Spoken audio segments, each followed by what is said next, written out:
air quality and water quality in the valley? Well, I'll take the first bite at that apple. As one of the first actions I took with the city council, we committed our city to going 100% renewable energy by 2032. This year we'll be renewing that resolution and updating it to 2030. And part of the reason is as new data comes in, we're finding out that we have less and less time to address climate change. And the same issues that are causing our air pollution are causing the climate to change. So by addressing them, we can clear our air. The city has led out on this endeavor, and we've been very excited about the fact that now 4 other communities in Utah are following our lead. So we have Moab, Cottonwood Heights, Summit County, and Park City also all going 100% renewal and following our lead. We are also a community that is leading on clean buildings as a municipal government. We have 3 net zero public safety buildings, the first 3 in the country, mind you, the first 3 in the entire country. And our new airport will likely be gold LEED certified. We have not been able to quite get to net zero. We're still seeing if that's possible, but I don't want to make any promises on that.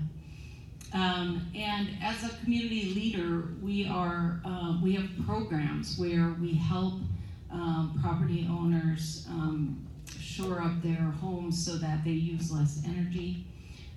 We also are working with people like Chris Parker of Give Group, who is the man that was working with us on affordable housing and created the first net zero affordable housing project in this state. And he shares that model very openly and publicly and on very large billboards so people can take pictures of how he did what he did. And hopefully we'll see others follow that lead. I also know that part of what is causing our air pollution are our vehicles. It's a little over half of the problem. And we've been unable to get the state to commit to clean vehicles. And so they're harder to get in Utah because of that. And what I will say is we're still moving ahead anyway, and we partner with the University of Utah and some auto dealers, and we put into the hands of several dozen people every year electric vehicles at affordable prices. And we have our own infrastructure. The city puts in charging stations throughout the city through the budget process every year. But we also got Rocky Mountain Power to pursue a grant, and they have a very large grant from the federal government, and they are putting in charging stations from West Yellowstone to Disneyland, which covers a very large portion of I-80 and I-15 for us. And they have said to me that they will finish that work and complete I-80 and I-15 over time here. So along with that, going down the I-15 corridor, they will also be putting charging stations into our national parks. So that is a huge win for us as far as our sending a message to the automakers that we are serious about clean vehicles. And it's a huge help, especially when we can't get the state to grab onto this idea. I also am leading the U.S. Conference of Mayors on this issue, and we have been working with Sierra Club to get other cities to follow my lead. I was the 16th city in the country to commit to 100% renewable energy, and it was my job as a chair of the Mayors for a Sustainable Future to recruit other mayors to do this work, and we used our experts to help them understand how they can get there. We now have over 100 cities in the country in just 2 years committed to 100% renewable. So there's a lot that is happening, but I will say to you that the clean air problem is every city's problem. And the city is leading out by example, and we're showing people the path. But if other communities do not follow my lead, we will have dirty air. And it is up to all of us to be very mindful about idling and turning our lights off. Everything we do contributes to some of our problem in the air. Our buildings are about a third of the problem. Homes and buildings are about a third of the problem. Believe it or not, probably only 10% of it is coming from industry.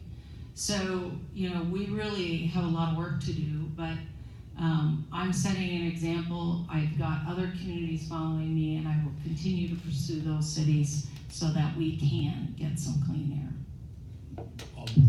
I'll be brief. I'm 2 pieces of legislation. I'm running legislation to create a fund for the legislature or businesses or individuals to put money into, so that the DAQ will do an experimental pilot for 3 years. They'll pick a diversion during the year in the middle of the winter and say, will you stay home and work from home, or if you have to get out, will you use mass transit? We'll pay for your mass transit for free on the UTA on its diversion days.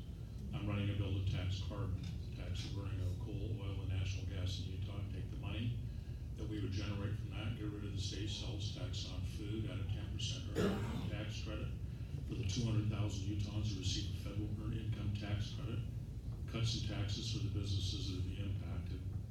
Also put $50 million a year into $5 million a year to help rural counties transition their economies away from fossil fuel economies. $3 million a year to Representative Aaron's CARET program to help swap out electric, to help people start using more electric things instead of gas powered. $45 million a year to clean up the air, as well as cutting taxes. I'm working with Senator Kitchen on helping to incentivize more energy storage, and I opened up a bill, filed a request to someone last week, which is going to help make it easier to install utility scale solar. My wife has asthma, so I go out and see her air looks bad. She goes out and says it's like having a 5-pound weight on her chest every time she breathes. She's my canary in the coal mine.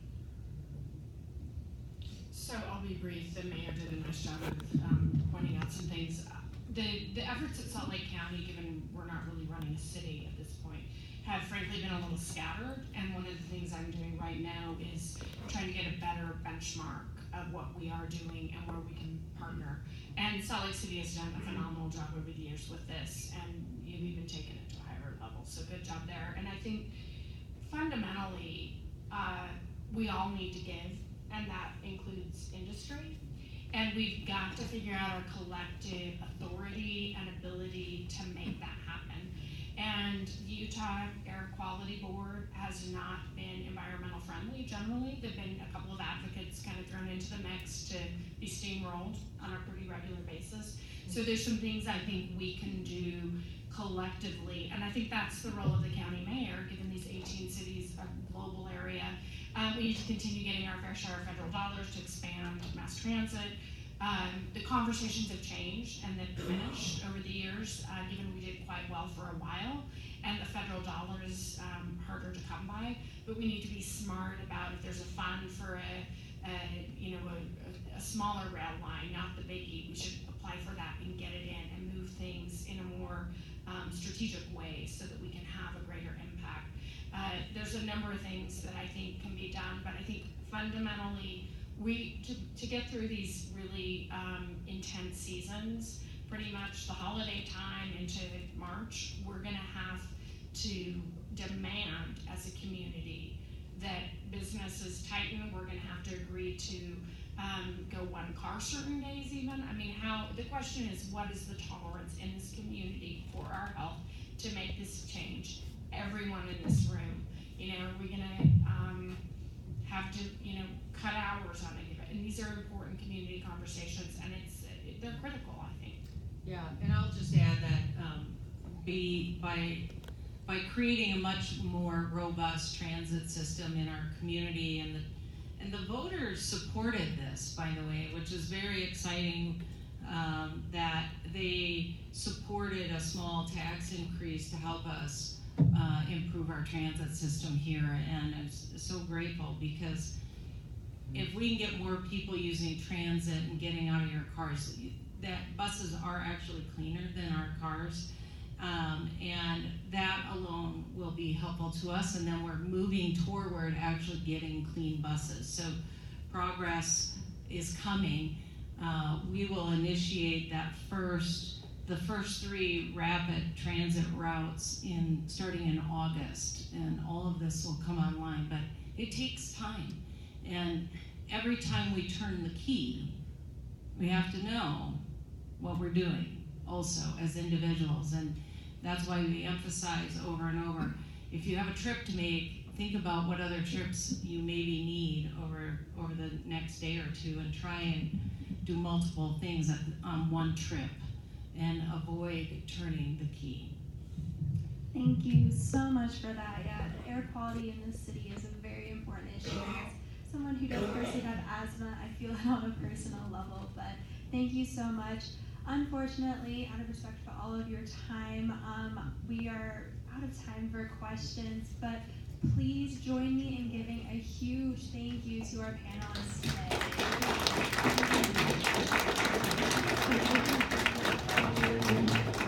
I am sorry we didn't have time for more questions, but we really appreciate you coming, and yeah, we hope you enjoyed it. Have a great rest of your day.